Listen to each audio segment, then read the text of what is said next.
നിങ്ങളുടെ ഇഷ്ട പരമ്പരകൾ എക്സ്ക്ലൂസീവായി സൺ നെക്സ്റ്റ് ആപ്പിലൂടെ തികച്ചും ഫ്രീ ആയി. ഇപ്പോഴേ ആപ്പ് ഡൗൺലോഡ് ചെയ്യൂ.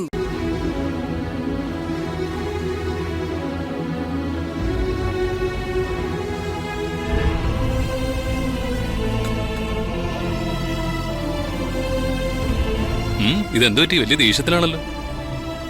അതെ, ദേഷ്യത്തിലാ, സങ്കടത്തിലുവാ. അയ്യോടാ, ദേഷ്യവും സങ്കടവും കൂടി ഒരുമിച്ച് വരണമെങ്കിലേ എന്തോ വലിയ പ്രശ്നമുണ്ടല്ലോ. അതെ, വലിയ പ്രശ്നം തന്നെയാ. മാസ്റ്ററിന് അത് സോൾവ് ചെയ്ത് തരാൻ പറ്റോ? ആദ്യം പ്രശ്നം എന്താണെന്ന് പറ. ഇനി എന്ത് വലിയ പ്രശ്നമാണെങ്കിലും നമുക്ക് പരിഹാരം ഉണ്ടാക്കാന്നേ. അതെ, കളിച്ചോണ്ടിരുന്നപ്പോ എന്റെ അച്ഛനും അമ്മയെല്ലാം അമ്മൂട്ടിയാണെന്ന് പറഞ്ഞേന് ആ അഭിമന്യവും രഞ്ജനും നീരജയും എല്ലാരും കൂടി എന്നെ കളിയാക്കി. അച്ഛന്റെ പേര് ചോദിച്ചപ്പോ എനിക്ക് അച്ഛനില്ലെന്ന് പറഞ്ഞു. അപ്പൊ അവര് കളിയാക്കി ചോദിക്ക, അച്ഛനില്ലാതെ കുട്ടി ഉണ്ടാവോന്ന്. മുരളി മാസ്റ്ററിനോട് ഞാൻ മോളാണെന്നല്ലേ പറഞ്ഞത്. അങ്ങനെയാണെങ്കിൽ ഞാൻ മാസ്റ്ററിനെ അച്ഛന്ന് വിളിച്ചോട്ടെ.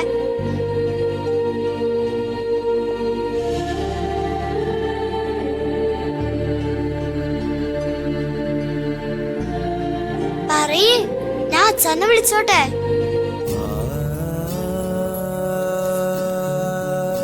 എന്താ മോളെ, എന്താ ഇപ്പൊ ഇങ്ങനെയൊക്കെ ചോദിക്കുന്നത്? എല്ലാ കുട്ടികളും അവരുടെ അച്ഛന്റെ പേര് പറയുമ്പോ എനിക്ക് പറയാൻ ഒരു പേരില്ല മാസ്റ്ററെ. ഇനി ആരെങ്കിലും ചോദിച്ചാൽ എന്ത് പറയും? അച്ഛന്റെ പേരെന്താന്ന് ഞാൻ അമ്മൂട്ടിയോട് ചോദിച്ചിട്ടുള്ളതാ. അപ്പൊ അമ്മൂട്ടി പറയും അച്ഛനില്ലാന്ന്. അച്ഛനും അമ്മയെല്ലാം അമ്മൂട്ടിയാണെന്നും. ഇനി ആരെങ്കിലും അച്ഛന്റെ പേര് ചോദിച്ചാ ഞാൻ MK മാസ്റ്റർ എന്ന് പറഞ്ഞോട്ടെ.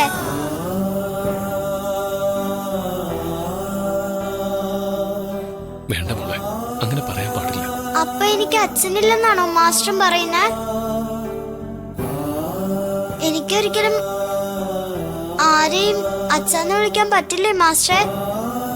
അങ്ങനെയല്ല മോളെ, മോളെന്നെ അച്ഛന്ന് വിളിച്ചോ. താങ്ക്സ് അച്ഛാ.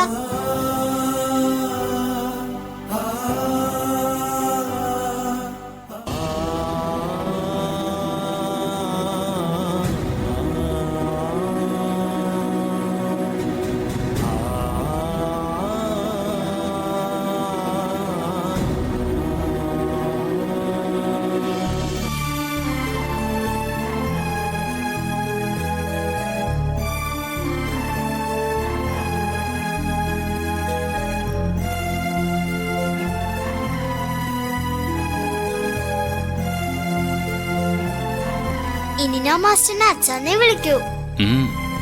എന്നാ അങ്ങനെ തന്നെ വിളിച്ചോ. പക്ഷെ ഒരു കാര്യമുണ്ട്, നമ്മൾ രണ്ടുപേരും മാത്രം ഉള്ളപ്പോഴേ അച്ഛന്ന് വിളിക്കാവൂ. ആരെങ്കിലും കൂടെ ഉള്ളപ്പോ എന്നെ മാസ്റ്ററേന്ന് വിളിച്ചാ മതി. അതെന്താ അങ്ങനെ? മാസ്റ്റർ ഇപ്പോഴല്ലേ മോളുടെ വീട്ടിലൊക്കെ വന്നു തുടങ്ങിയത്. പെട്ടെന്ന് മാസ്റ്റർ എന്നുള്ള വിളി മാറ്റി അച്ഛന്നുള്ള വിളിയാക്കിയാലോ? വീട്ടിലെ അമ്മൂട്ടി അച്ഛമ്മയൊക്കെ എന്ത് വിചാരിക്കും? അതുകൊണ്ടാ. ഒരുപാട് നാളത്തേക്കൊന്നും വേണ്ട, കുറച്ച് നാള് കഴിഞ്ഞിട്ട് എപ്പോഴും അച്ഛാന്ന് എന്നെ വിളിക്കാൻ മോൾക്ക്, കേട്ടോ? ഇപ്പൊ നമ്മൾ തനിച്ചുള്ളപ്പോ മാത്രം അച്ഛാന്ന് വിളിച്ചാ മതി. നീ നോക്ക്, ഇനി ഒരിക്കലും മോള് അച്ഛന്റെ പേരും പറഞ്ഞ് ആരെങ്കിലും കളിയാക്കിയെന്നും പറഞ്ഞ് ദേഷ്യപ്പെടുകയും ചെയ്യരുത്, സങ്കടപ്പെടുകയും ചെയ്യരുത്, കേട്ടല്ലോ? ഇല്ല അച്ഛാ, ഇനി ഒരിക്കലും അതിന്റെ പേര് സങ്കടപ്പെടില്ല.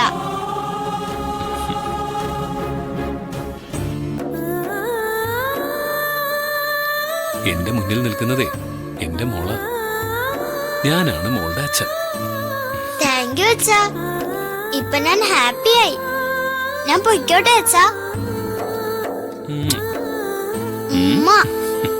ടാറ്റാ.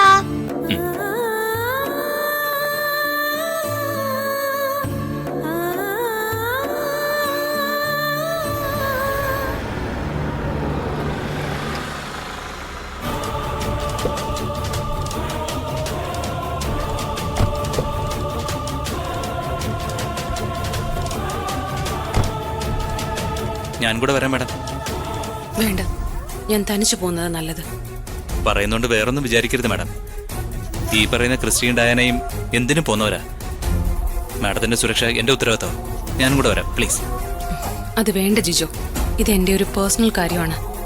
ക്രിസ്റ്റിയുടെയും ഡയാനയുടെയും മുന്നിൽ ചെന്ന് നിൽക്കാൻ എനിക്ക് ഒട്ടും ഭയമില്ല. ഞാൻ തനിച്ചു പൊയ്ക്കോളാം.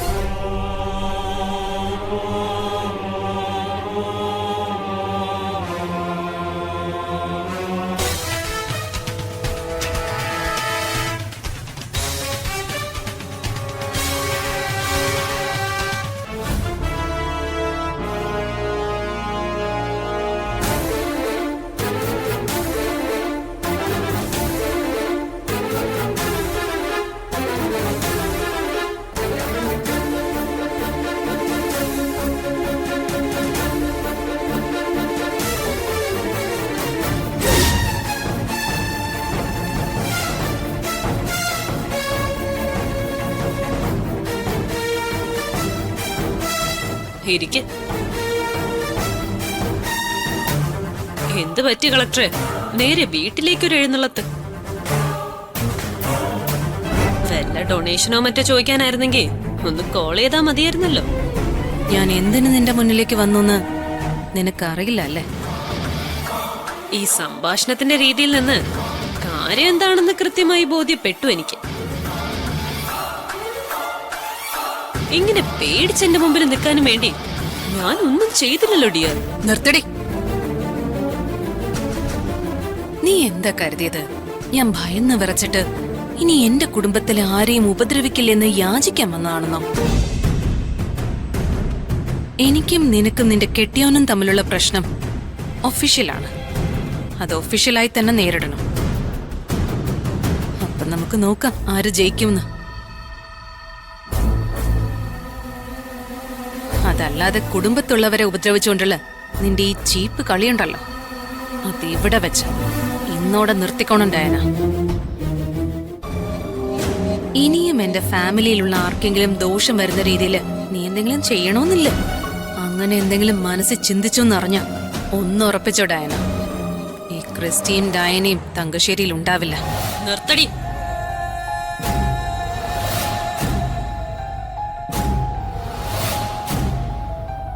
എന്താ നീ വിചാരിച്ചത്? എന്റെ വീടിന്റെ ഉള്ളിൽ കയറി വന്ന് എന്റെ മുന്നിൽ നിന്ന് ഭീഷണിപ്പെടുത്തിയപ്പോ ഒന്നും മിണ്ടാതെ നിന്നു തന്നു. അപ്പൊ നീ ഞങ്ങളെ അങ്ങ് വാനിഷ് ചെയ്ത് കളയുമെന്ന് വെല്ലുവിളിക്കുവാണോ? നോക്ക്, നീ ഇന്നലെ പെയ്ത മഴയിൽ കുരുത്ത വെറും തകരയാ. അംഗം കുറെ കണ്ടവളാ ഈ ഡയാന. ഇനി നീ ഇവിടെ കിടന്ന് ശബ്ദം ഉയർത്തിയ പിന്നെ ഈ വീട്ടിൽ നിന്ന് പുറത്തേക്ക് കൊണ്ടുപോകുന്നത് നിന്റെ ശവമായിരിക്കും.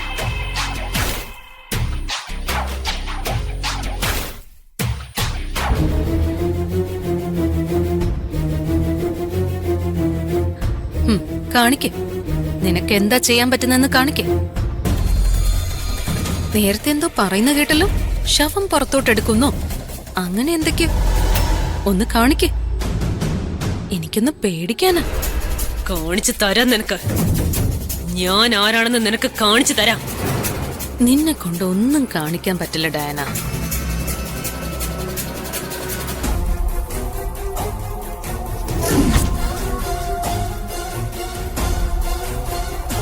ഞാൻ പറഞ്ഞത് നീ മനസ്സിൽ കുറിച്ചു വെച്ചോ. അവസാനിപ്പിച്ചോണം ഡയന നിന്റെ കളികൾ. അതല്ല ഇനിയും എനിക്ക് വേണ്ടപ്പെട്ടവരെ ഉപദ്രവിക്കാനാണ് നിന്റെ ഉദ്ദേശമെങ്കിൽ ഞാൻ അടിവരയിട്ട് പറയുന്നു, ഈ തങ്കശ്ശേരിയിൽ ഉണ്ടാവില്ല ക്രിസ്റ്റിയും ഡയാനയും. ഓർത്തോ നീ.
എനിക്ക് പറയാനുള്ളത് മുഴുവൻ ഞാൻ തന്റെ ഡയാനയോട് പറഞ്ഞിട്ടുണ്ട്.